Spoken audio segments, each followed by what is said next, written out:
Good afternoon, everyone. Thanks for joining this webinar between Bitfreighter, DeGroot, and Revenova.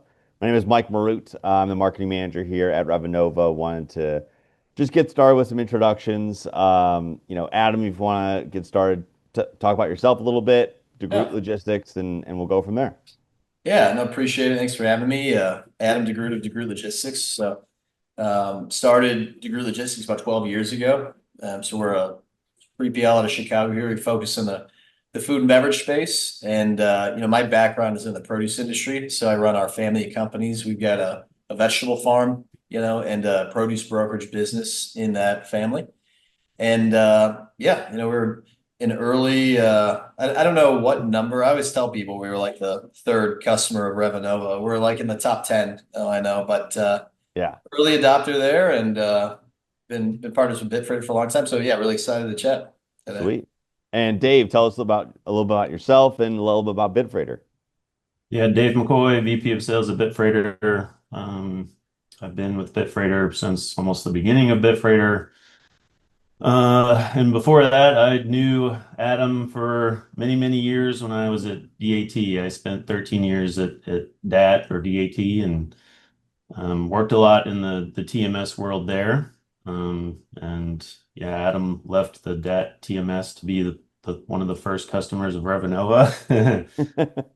And yeah, I mean, over the years at that, I heard a lot of frustrations with like integrating to EDI and integrations in general, and how difficult it was, with like the support involved, or why the price was so high, and why there wasn't anything else out there. And when I met Brad Perling at now Bitfreighter, founded Bitfreighter, he asked the same question to me, and why it's so expensive, why is it so hard? And I was like, I don't know. I don't know why it's like that, and why it seems like EDI is something that is like shoved upon you instead of something you embrace and as a broker. So when I told him that, his mind started racing with the ideas of coming up with something a little more modern on the EDI side of things, and then COVID hit, and we all went home for a couple weeks, and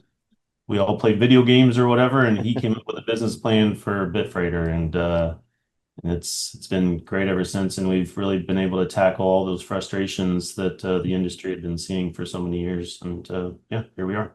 Cool. Thanks, Dave. And yeah, just finally, my name is Mike Marut. I'm the marketing manager here at Revenova. We are a TMS provider. We are the TMS for DeGroot Logistics. Bitfreighter is one of our great partners on the EDI side. And we're just doing this webinar today to talk about, really what brokerages should be looking for, or questions they should be asking when they are evaluating their EDI vendors, their TMS vendors, and kind of going from there. But first, let's start with Dave. Can you tell me a little about? I mean, you mentioned the pain points that people will bring up around EDI, but can you talk about why EDI matters and where brokerages struggle when they don't have it? Yeah, I mean, it's like I mentioned, EDI was something that felt like it was being shoved down your throat, and that was always odd to me for all those years at that, because EDI, the way I saw it, was something that provides like incredible efficiency and automation, even like way back in the day. I mean, you're talking about your tenders being accepted automatically, built in your TMS automatically. Anytime you go make a status update, it's sent out automatically. And it was like brokers were always pushing away from it. And the reason they were pushing away from it is because it was so expensive, and because it couldn't justify the relationship with one of their customers. And I was always just like, that seems crazy to me. You would turn down a customer because they want you to have this amazing automation. So EDI or like API, any kind of integration that allows tenders to come across and have really a broker carrier TMS talk to a shipper platform is so important, because it solidifies the relationship that you have with your customer. And if there's any reason that you think that's being shoved down your throat and it doesn't justify it, then maybe you don't have the right EDI partner. And it's something that shouldn't be transactional. It shouldn't be anything like that where you get almost punished for having higher volumes. It should be something where it's the flat charge for whatever customer you add on, and you don't have to worry about how much it's going to cost if they send you more freight. So I think it's so important, and I think it's to the point where what we want as an integration company is to allow brokers and carriers to be the ones making the calls to their customers to get them on an EDI. Like it's so imperative for them because of all the automation that I described earlier of like these things, the tenders are coming over to you. No one has to build them. They're being accepted automatically, or there's rules in place to accept them based off of whatever lane it is, or all that stuff is happening in the background. No one has to go in there and spend time and money to build that stuff. No one has to spend time to go to a portal to make sure that you say it delivered. All that stuff just happens as you work in your TMS. So yeah, I mean it's extremely vital in my opinion to be connected to your customers, and it just like makes everything more sticky.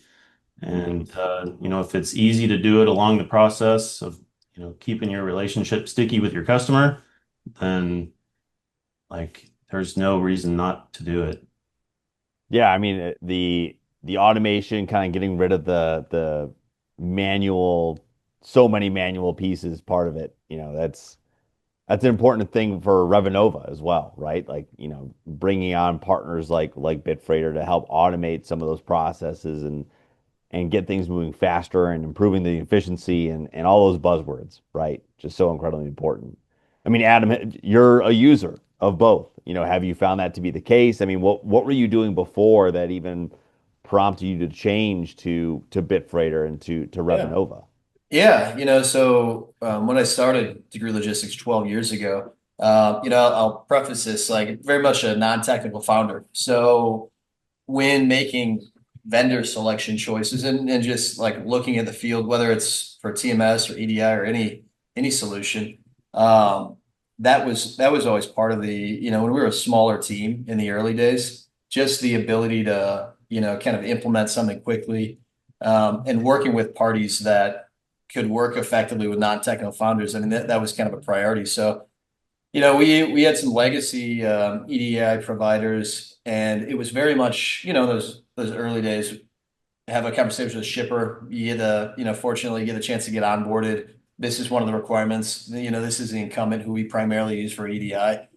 So we kind of rolled with that, and there wasn't early on like that much of a vendor selection process. And then as we got more familiar with how everything works, and that concept which Dave alluded to, the character-based billing it still is wild to me that's like everybody was just that was standard practice for decades, and it's wild for a lot of reasons, just the way the tech works. But like when you get on a per shipper basis, like when you're paying per character, the same transmissions, whether they're orders or invoicing or status updates to different types of EDI codes, is wildly different. There's some are more efficient than others. Some shippers are more efficient than others with how they construct their EDI. So some of our early, war stories that really caused us to start looking for other options were there was a particular shipper where it was just like, we kind of had an idea and budgeted like, all right, it's about X dollars a load, for EDI. And then it came back and it was like 10X one month, and we dug into it, and there was just whether it was poorly coded or poorly constructed, and we're like, well, this isn't, we need this addressed. And they're like, no, that's just how it is. Like that's how Or they ask you to send status updates every 5 minutes, and you're sending maybe the same status update every 5 minutes, and you're yeah, paying for every single one of them. yeah, Just yeah, it yeah. doesn't make sense. You And can't it forecast and for that stuff. yeah, exactly. So we had enough of those experiences. We're like, all right, what else is out there? And I want to say when we bumped into each other, it was kind of this chance meeting at a food shippers conference. I'm like, I think it's Dave McCoy over there. Like, and I hadn't talked to him in years, but then really, got to know you a little better, got to know Brad, and it was clear from like a half-hour conversation with him, like just part of this vendor selection process. I've always liked being an early user, with with folks, and you get a certain rapport with some of these teams, and there's some, you can kind of help guide what gets worked on and built. But like there's a clear passion, like, I think there's a lot of content out there on this, but like, the Bitfreighter team, like they're from the top down, like in it for the right reasons. Like this isn't like a private equity backed, like, somebody there, these guys aren't looking to flip a logistics tech company quickly. It was like building it for the right reasons. So those are the kind of companies that there's the quantitative, like, all right, what's the pricing? What's the functionality? But like way more important, if you're like us, like we're growth oriented, we want to, how our teams integrate is crucial.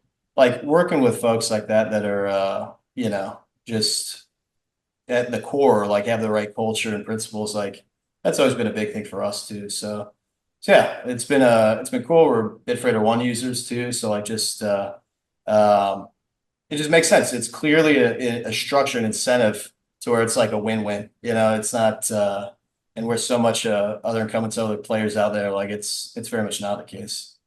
Being an early adopter of both Revenova and Bitfreighter, I mean, what was implementation like for you? I mean, there are so many parts of that process that it's great to have the rapport. It's great to have those deep relationships and kind of help guide the technology vendor a little bit. But what was kind of the process like to get through all that for you? Yeah, no, great question. I gotta really go down memory lane for the Revenova, piece of it. I want to say it's been 10 years. But prior to that, we were using Salesforce. And, again, like Dave mentioned, we were key point users a long time ago. We had an on-prem server. And again, as a non-technical, I'm like, I don't know what the hell it plugs into where. So we kind of got to the point where we're like, all right, we're figuring out how to use this. Like there's a lot we want to do with it, customize. And the response we got was like, no, you're not going to do that. Like so we really started lightly looking. I honestly was looking more at the time of getting the technical bandwidth on our team to kind of make the most out of what we had. And pretty early on, we had a Salesforce consultant who was like, "Have you heard of Revenova?" And this was, the concept of a cloud-based TMS was extremely novel then. And for us, it was just the ease of use, and you get a lot more, just being on the Salesforce platform and the other integrations and customization. Because we're a small company then, and iterating and building different automations and things like that. Like we went all in on the Salesforce piece. So again, it was like just the easiest company to work with for a non-technical person. So I think that was the biggest factor for me initially. Yeah. And then what about like for Bitfreighter? I mean, the implementation process there, from what I've heard, from mutual customers, is that it's pretty seamless. Yeah, the initial onboarding was very straightforward, very packaged up. But then, I think the most important, like really the most important aspect, it's like the individual implementations with customers and shippers as we onboard them. And that's only gotten better and better. As the Bitfreighter scale, they're getting more effective. Like there's more mutual customers. But yeah, I think the most recent one we just did, it was like under 3 days, from when we, kicked off the project. And that's like unbelievable. So for us, we're not the largest 3PL out there. It allows us in the eyes of that large shipper that, we were working with and getting onboarded. And we were like the fastest EDI implementation that they had ever had. So, you can start off on a really strong footing. I mean, there's just so many positives that come from that, and the momentum with getting the worst thing you can have is like you get through all the gates in the process of getting onboarded, and then it takes a month or weeks of, these email chains that are 120 emails long with 4 parties. And it's like so many of our war stories are that where it's just like it's it's uh it's crazy. It's very frustrating for everybody. So I can't emphasize enough how that, like the shipper rollout piece of it, has just been the best part of it, I think. Yeah. That's Excuse no, that's awesome.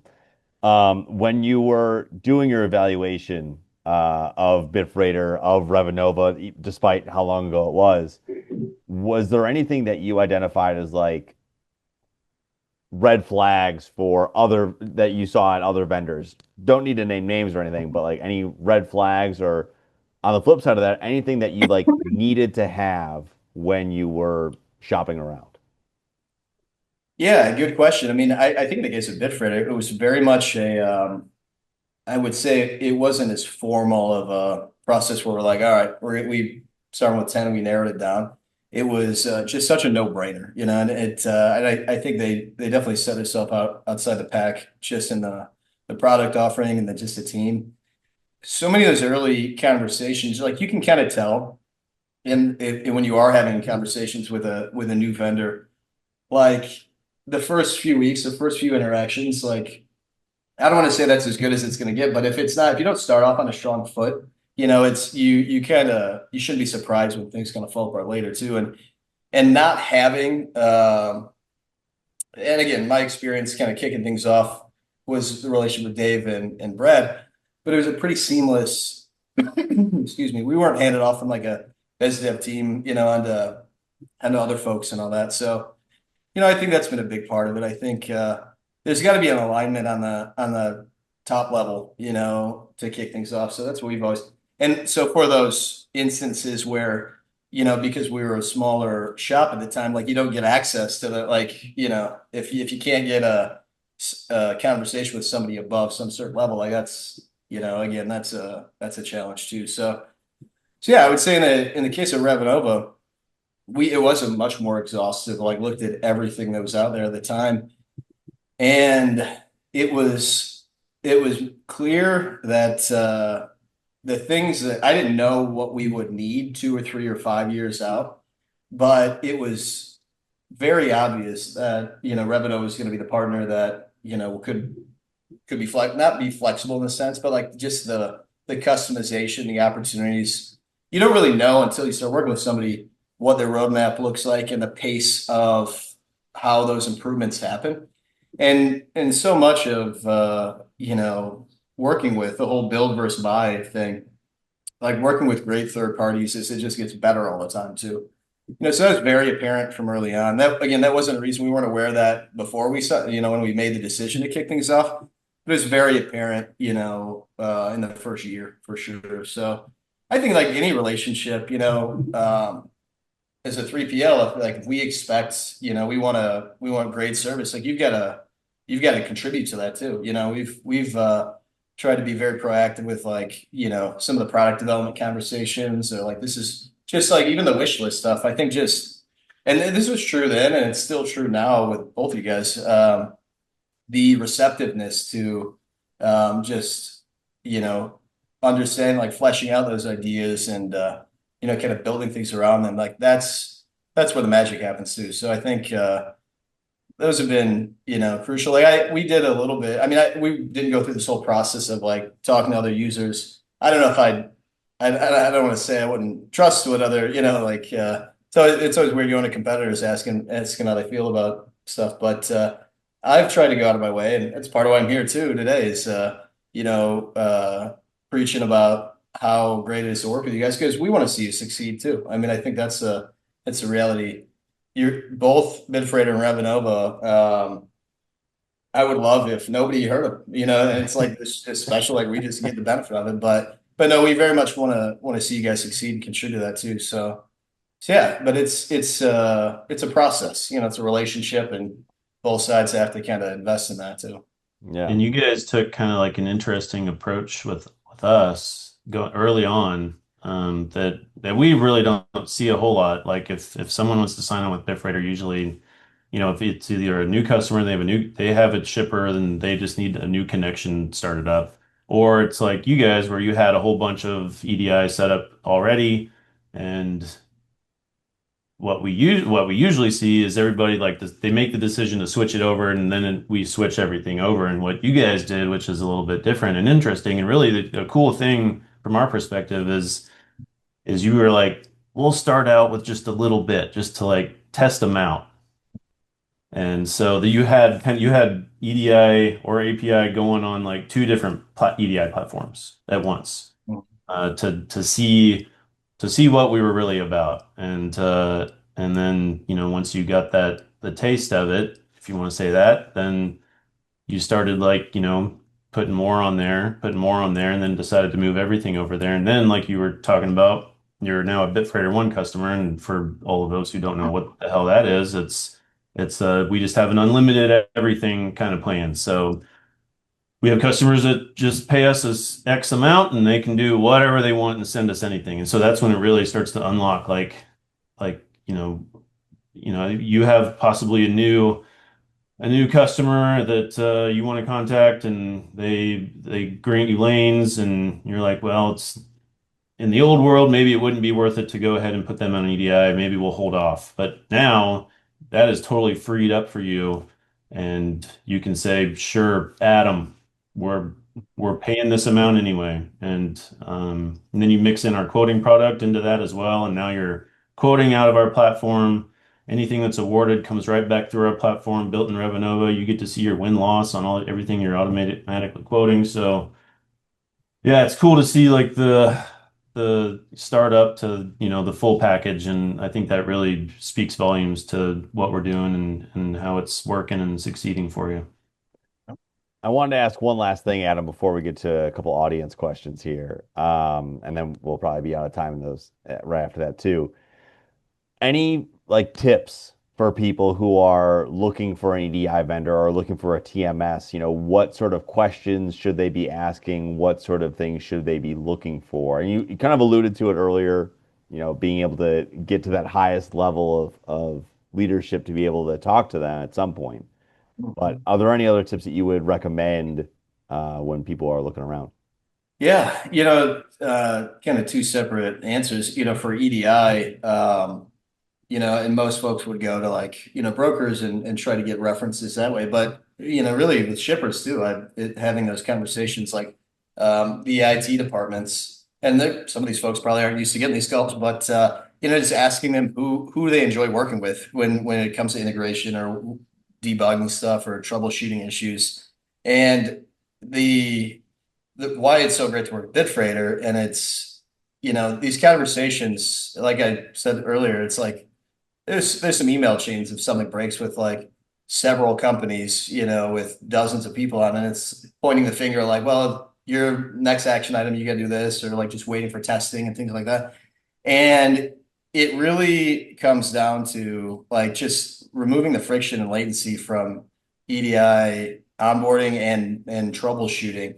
It's just the ease of working with the team and the quick communication and quick turnaround, and it's very proactive. I'd say we're more plugged in, and our whole organization, all sorts of different individuals are a lot more plugged in and have relationships with Bitfreighter folks than we have with most. It's remarkable too. So that's, I would say just referrals from any other counterparties than you kind of think about initially. But on the TMS side, where again, I think it's like finding the right, partner that fits where you are too as a company. When we were a much smaller company, we're a few years old, we're bootstrapped, so working with a firm that was like relatively new as well, and like you guys weren't that, I don't know what year, Revenue was founded, but it's pretty early on, right around then. And Yeah, like, 2014. yeah, as you kind of grow and mature, like you guys have, that growth arc is continuing along. So it's like you really gotta find something that kind of fits that, where you are on the stage of your company's life too. But it's really to have these successful relationships, you gotta start with like great understanding and like, alignment at a high level. So if you're shopping around, for I don't want to say something that's going to get Charles a bunch of calls or emails, so maybe I don't mind that. But like if you like engage these executives and folks that have been there a long time, higher up, and just to have that to kind of start building those bridges too. Hmm. But I would say once that decision is made, and you kind of kick it off, it's like the work's not done. Then it's like you really the goal here and the opportunity is just that both parties are growing and improving. So contributing that however you can, I think whether that's us doing what we can to help you guys get more customers and grow the business, but also, like I said, the product roadmap stuff.